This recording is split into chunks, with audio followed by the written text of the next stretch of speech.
Hola, bienvenidos a mi canal, a la Taberna del Motor. En este vídeo voy a realizar una review en profundidad del aceite Castrol Edge 0W40R. Pilla asiento, ponte cómodo y empezamos.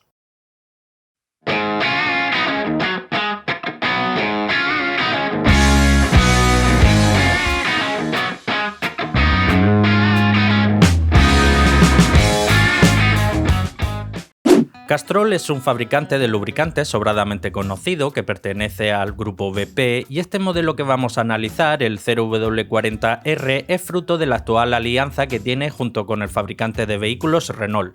Comenzamos con la hoja de propiedades típicas declaradas por el fabricante: densidad relativa a 15 grados, 0,838, viscosidad cinemática a 100 grados, 16,1, viscosidad a 35 grados bajo cero, que es a la temperatura a la que se miden los 0W, da un valor 6070 centipoises, viscosidad cinemática 40 grados, 95, índice de viscosidad 181, punto de vertido, punto de fluidez 57 grados bajo cero, punto de inflamación medido con el método ASTM de 93 ha dado 214 grados.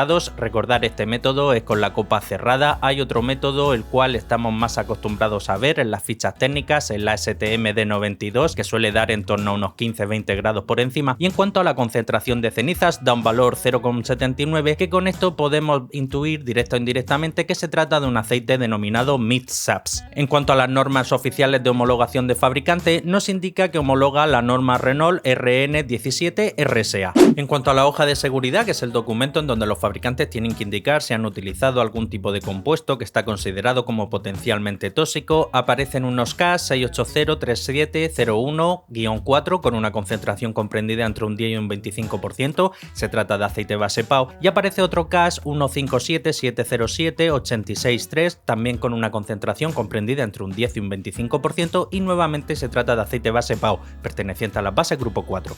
Pasamos a los resultados del análisis de laboratorio. Pese a que este aceite no lo homologa de manera oficial, extraoficialmente sí que os puedo decir que este aceite se trata de un aceite ACAC3, un aceite Mid-Subs compatible con vehículos que equipen sistema de posttratamiento de gases DPF, FAP o SCR. Viscosidad cinemática 40 grados, 95,1, viscosidad cinemática a 100 grados, 16,2 e índice de viscosidad 184, muy similar a lo que declara el fabricante en la ficha técnica. En cuanto al TBN, que es la reserva alcalina, la capacidad de neutralización de ácidos, da un valor 8,1, y en cuanto al TAN, que es la acidez inicial que tiene el aceite, todo lo contrario a lo que es la reserva alcalina, da un valor 2,2. En lo que respecta al TBN, la reserva alcalina 8,1 es un valor que, tratándose de un aceite Mid-Subs, está por encima de la media. En otros aceites similares que también homologan la norma CAC3 solemos encontrar un TBN en torno a 6 o 7, pero me choca un poco lo que es la acidez, lo que es el TAN, porque en aceites de este tipo como norma general suelen estar todos o casi todos por debajo de 2. En lo que respecta al resto de parámetros como concentración de cenizas, congelación, inflamación, simulación de bombeo, porcentaje de evaporación no, aquí concentración de azufre por desgracia no se ha medido. Desde aquí os puedo adelantar que la concentración de cenizas se debe de encontrar en torno a ese 0,8 que declara el fabricante en la ficha técnica, y en cuanto a la concentración de azufre debe ser inferior a 0,3, que es el límite máximo permitido para este tipo de aceites denominados Mid-Subs. Pasamos al paquete de aditivos. Molibdeno, que es un aditivo que hace función de modificador de fricción, ayuda a reducir el consumo del combustible, el sonido del motor y el desgaste, crea como microcapas de hojaldre adheridas a la superficie del metal, lleva un valor 92, es un valor promedio. Como norma general, en la mayoría de aceites que han pasado por aquí por el canal solemos encontrar una concentración similar a este. Si bien es cierto, hemos visto en algunos casos concentraciones mayores en torno a 200, 300, 400, 800 o incluso 1000, pero también hay que tener en cuenta que en bastantes casos nos hemos encontrado que hay fabricantes que directamente este aditivo no lo utilizan. Fósforo y zinc juntos forman un compuesto conocido como ZDDP, su principal función es la de antidesgaste y antioxidante. 746, 840 son valores promedios comparados con otros aceites equivalentes. Boro, en esta concentración de 65 partes por millón, hace función de dispersante. Magnesio es un aditivo que hace función de detergente y neutralizante, lleva tan solo 6, es una concentración bastante homeopática. Y en cuanto al calcio, que es el principal aditivo detergente y neutralizante que lleva este aceite, lleva 1793, que es un valor promedio comparado con otros aceites denominados Mid-Subs ACAC3. Como norma general, en este tipo de aceites solemos encontrar concentraciones comprendidas entre 1500 y 1900. En cuanto al wolframio, también conocido como tungsteno, es un aditivo que hace función antidesgaste y antioxidante. En este caso caso no se ha utilizado. Y en cuanto al titanio, que también similar al wolframio hace función antidesgaste y antioxidante, lleva 15 partes por millón, que desde mi punto de vista es una concentración bastante homeopática. Lo que respecta al parámetro de oxidación, es un parámetro que miden algunos laboratorios y que nos sirve para intuir aproximadamente si el fabricante ha podido utilizar éster o no en la formulación del aceite. En este caso da un valor 5, podemos estar bastante convencidos que este aceite no lleva éster.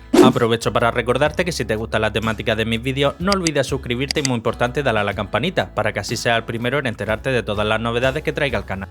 Pasamos a la espectroscopia, también conocida como hoja FTIR, y es aquí donde podemos comprobar qué tipo de compuesto ha utilizado el fabricante para la formulación del aceite. Hay un par de crestas a las que siempre tenemos que prestar especial atención. La primera cresta, que se encuentra en torno a 1750, esa cresta se eleva cuando el fabricante ha utilizado éster, en este caso no da prácticamente apenas ningún pico, unido también al parámetro de oxidación de tan solo 5, este aceite no lleva éster. También una cresta que hay en torno a 1150, 1180 aproximadamente, también se eleva cuando el fabricante ha utilizado éster, aquí también está muy bajita, nuevamente señal de que este aceite no lleva éster en su composición. Y la última cresta, la que se forma en torno a 722, está ligeramente por encima de la línea de 1, señal que la base predominante utilizada en este aceite es base HC, al cual se le ha aditivado con en torno a un 25-30% de aceite base PAO, perteneciente a la base grupo 4. Bien, y pasamos al apartado de las conclusiones finales. Como el laboratorio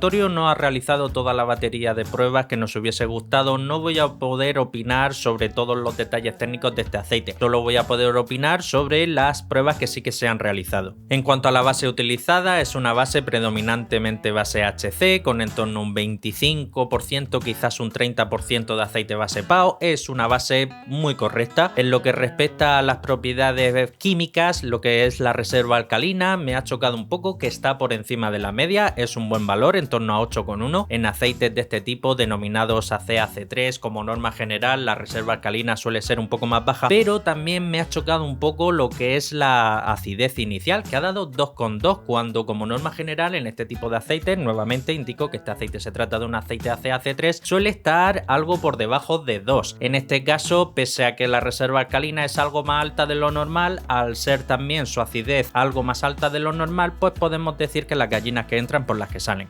En cuanto al paquete de aditivos, sin ser un paquete de aditivos excepcional, que no lo es un paquete de aditivos muy correcto, lleva molibdeno, lleva también titanio, aunque parece ser que cada vez Castrol va reduciendo más la concentración de este aditivo, del cual hace gala en toda la publicidad que podemos ver del Castrol Legge Titanio. En este caso solo lleva 15 partes por millón, que no sé hasta qué punto puede ser más o menos efectivo una concentración tan reducida. En general, pues me parece un aceite muy correcto, no destaca especialmente en nada, tampoco es que tenga ningún tipo de carencia. Y en cuanto al precio, este aceite se puede conseguir en garrafas de 4 litros con un precio comprendido en torno a los 38-39 euros aproximadamente. También hay una versión en 5 litros que se puede conseguir en torno a 48-50 euros. Si bien es cierto, ya se encuentra en un rango de precio donde sí que quizás el fabricante podría haber mejorado un poquito la base o las propiedades físicas y demás, pero bueno, siendo un aceite AC/AC3 y estando el mercado como está a día de hoy bastante escaso de 0W40 AC/AC3, pues podemos considerar que está en su precio.